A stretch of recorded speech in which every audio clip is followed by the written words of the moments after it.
this is Marta from Ruby Soup with Spell Juice, and today I am bringing you the superhero book tag. I was tagged to do this video by Steph over at Steph OK, and this tag was originally created by Katie Charles. I'm going to link both of their channels down below. So basically, this video goes through DC and Marvel heroes, and you match up books that fit these superheroes. The first question is, Thor, a book you think is worthy. And by this, then the question means that you should pick a book that didn't quite get the credit that it deserved. And with this, I'm going with The Woman in the Moon, a story from Hawaii. This picture book is retold by Yama Kim Ratigan and illustrated by Carla Golembe. Now this is a story about a Hawaiian woman of Polynesian descent who, after suffering kind of belittlement and bad treatment in a marriage, decides to go to the moon. And the reason why I think that this book hasn't quite gotten the credit that it should is because, especially now that there is so much talk about having like more feminist and diverse children's literature, then this picture book has both. It is a story about Polynesian people. It's about Polynesian folklore, and it takes place on Hawaii. And the female character is yearning to be free from a very sexist marriage. So there's even a little bit of a female empowerment story in this book. And because of that, then I think that this book should be a lot more widely known and more read. The second question is, Captain America, your favorite historical novel. And with this, I'm going with a classic novel that was written at the turn of the century, right between the 19th and 20th century. Sinuhe the Egyptian by Mika Waltari. This is a book set in ancient Egypt. It follows a doctor called Sinuhe, and you kind of like this follow him when he's going around treating people, and of course he ends up getting involved with pharaohs, and by that he then gets involved in wars and politics, and things kind of like just keep unfolding and getting more and more complicated. And the novel deals with a lot of very heavy topics such as religion and war and what it means to be a person, and it ponders these questions of, is peace possible? Is man prone to violence, or is there something more complex about them? There's also a lot of interesting stuff about how state and the normal human kind of relate to each other, and about the extreme shifts in power that can happen throughout time. There are some things, because of the time when it was written, that we know certain things about the ancient Egyptians that they did not know back then, and some of the depictions of the Nubian people and even women are a little bit outdated, though there is some very female empowering things in this book too, but it's very much a mixed bag in those presentations. However, this book is super philosophical and really thought-provoking and has a lot to say even for today. Despite those flaws, fairly accurate, and it is a very complex book that really dwells into a setting that you don't see very much in historical fiction. So I definitely think that it's worth the read, and if you like big adventure stories that also makes you kind of think, you should definitely check this out. So the third question is, The Hulk, a book that made you angry.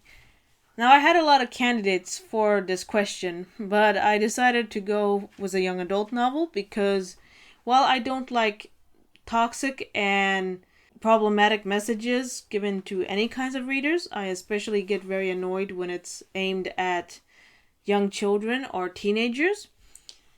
And this book, You and You and You by Per Nilsson. It's about three people that are supposed to be kind of like lost souls that find each other.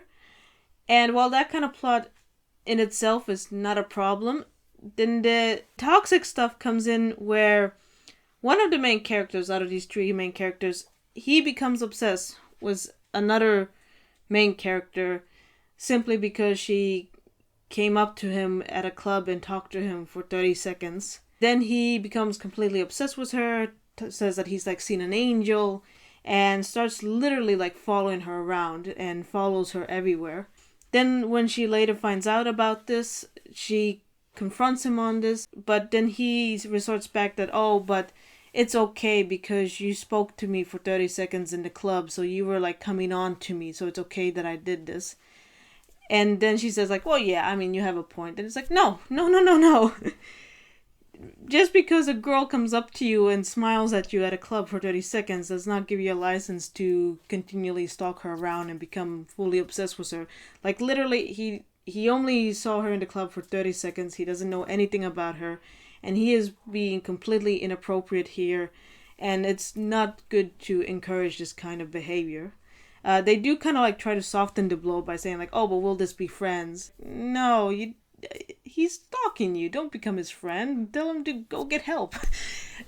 Seriously, this is not healthy. And this book literally is saying that it's okay to be stalkery and creepy towards women if you're quirky. Like, that's okay. And it's like, oh, that's a wonderful message to send to teenage boys. So the fourth question is, Iron Man, your favorite book that takes place in the future.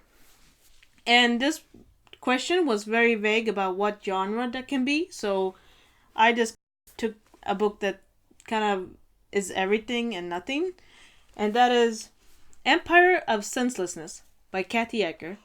This is a punk avant-garde surrealistic science fiction novel that follows two people that are kind of terrorists. The book says that they're terrorists, but you never really see them do anything.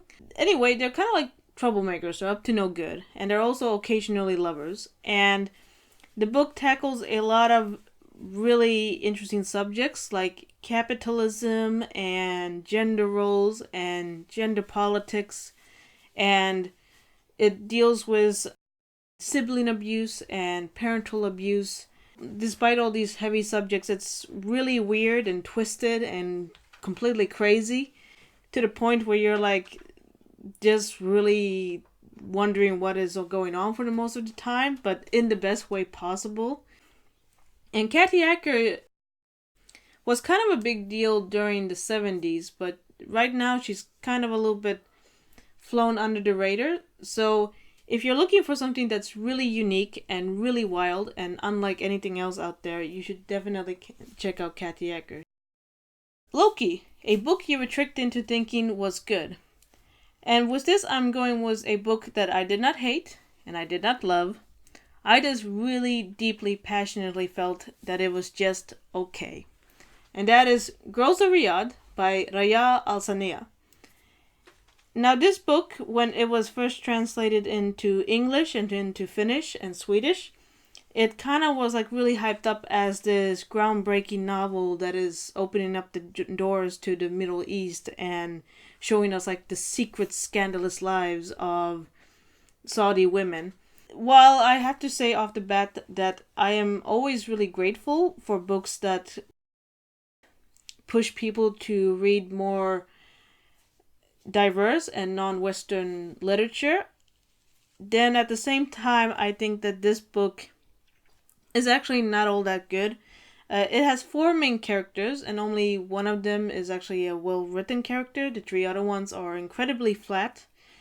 And even beyond that, the plot touches on a lot of important subjects, but only like really on the surface, and it takes up a lot of issues just to drop them immediately and doesn't really follow through with a lot of the things that it's like claiming to touch upon. And I also kind of thought that a lot of the times in the picture of Saudi Arabia that it was giving was definitely a little different than the stereotype that we have here in the West. However, it was still portraying the women in Saudi Arabia as a culture as very shallow and materialistic. That was not the most flattering image. I'm sure it's true for a lot of people, but just personally, this book was actually compared to Sex and the City, and I hate Sex and the City. I think that that is like the epitome of capitalistic, materialistic shallowness, and this book definitely reminded me a little bit of that. So, yeah, so unfortunately, I'm just gonna have to say that this book is actually, in my opinion, not all that great. It's just okay. So the next question is Batman. Name a book where both of the main characters' parents are still alive. And my understanding of this question is that it's a little bit making fun of the idea that in a lot of children's and young adult and perhaps even adult literature, then the main character usually has like only one living parent or both of its parents are dead. And just off the bat, this seems to be very much a American and English trope. When I was growing up, I read a lot of European, like non-Anglo-European children's and young adult literature. And there it's very different. Usually both parents are alive and they're doing fine. But because I still wanted to think of a book that maybe is a little bit averting both the dead parent as well as the abusive parent trope, I'm going to go with Fault in Our Stars by John Green. Both of Hazel's parents are alive and kicking, and they are also incredibly good parents. They are very wise and they're able to actually support Hazel, but they also give her space to be herself. I know that this book is not everyone's favorite. A lot of people think that it's too quirky and whimsical, but I really enjoyed it for its very, in my opinion, very unsentimental depiction of people dealing with cancer and about, like for instance, the stigmas of using a machine to breathe and only having one leg.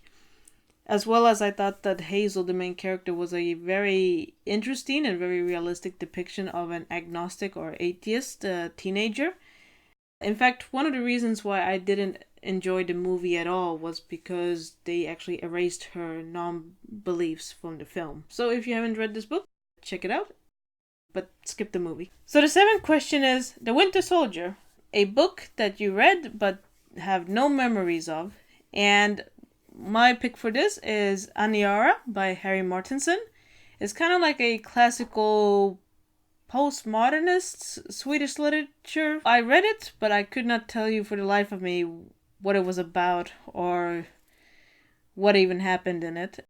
And the next question is Fantastic Four. Name a book series that has at least 4 books in it. I'm going to mention a middle grade series that is also completed and has 5 books in it. The Poleka series by Gus Kuyer. This is a series that follows a 11-year-old girl called Poleka, and she wants to be a poet.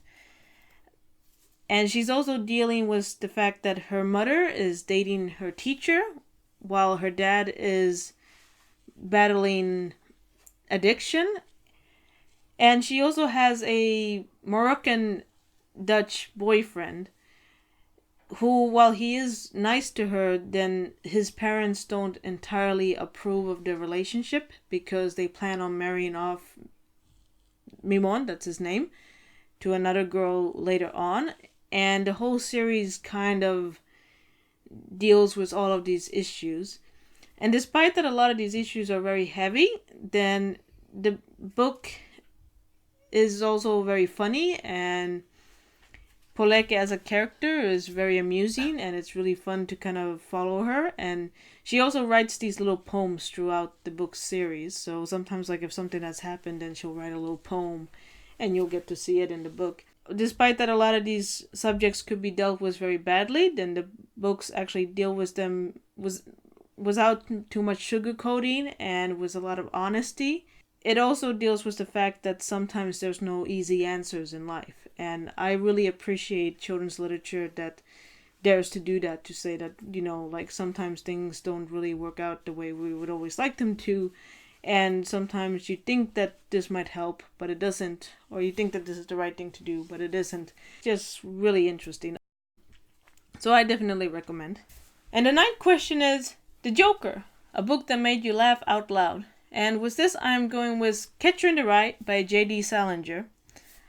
This book is very unpopular in a lot of circles because people say that Holden, the main character, is whiny and entitled. And they're entirely right. He is whiny and entitled. But I feel that the book is actually making fun of him a little bit. I mean, it is sympathizing with him, but it's also kind of having this tongue-in-cheek way of saying that, you know, everybody when they're 17, they think that they're smarter than everyone else, or that they're going through a phase where they think that they have everything figured out, but at the same time they kind of know that they don't. One of my favorite scenes is when he goes to meet one of his teachers, and the teacher's reading an exam where clearly he didn't try at all. He just kind of wrote a bunch of nonsense, and this kind of like even said, P.S. it's okay if you fail me because I'm failing everything else. And the teacher's trying to tell him to get his act together, and he's just thinking like, oh man, like, you know, why is he doing this? You know, if he would have written something stupid, I wouldn't have read it back to him. So, and it's very hard not to laugh. And the 10th question is Wonder Woman, a female empowering book. And for this question, I have chosen Women Without Men by Sharnush Parsipur. This is a book written by an Iranian author, and it follows 5 women in Iran who all come from difficult backgrounds, sibling abuse, difficult workplaces, unhappy marriages. As the book progresses and you get to know all of these women, then they all at some point meet each other and become friends and start living at the same place, and they build their own little community. It is such a great depiction of true female companionship where these women are supporting each other and understanding each other and helping each other overcome their problems and empower themselves. A lot of the times when you read about women hanging around other women, then it's often like very catty and manipulative and selfish. And this book doesn't depict that at all. It completely averts that. And it's also quite surrealistic. There's all sorts of like weird things that happen. Like one of the characters comes back from the dead. And it's just so well knitted into this very hyper-realistic feel. And it's a really heartwarming read. I have actually done a full blog post about this book. So if anyone is interested, I'll link that down below. And the last question is Eric Killmonger, a compelling literary villain. And for this, I actually picked a book where not only is the villain very compelling, but he's the main character. Frank from The Wasp Factory by Ian M. Banks. This was Ian M. Banks' debut novel in 1985, and it follows a young man called Frank who lives on an island with his father.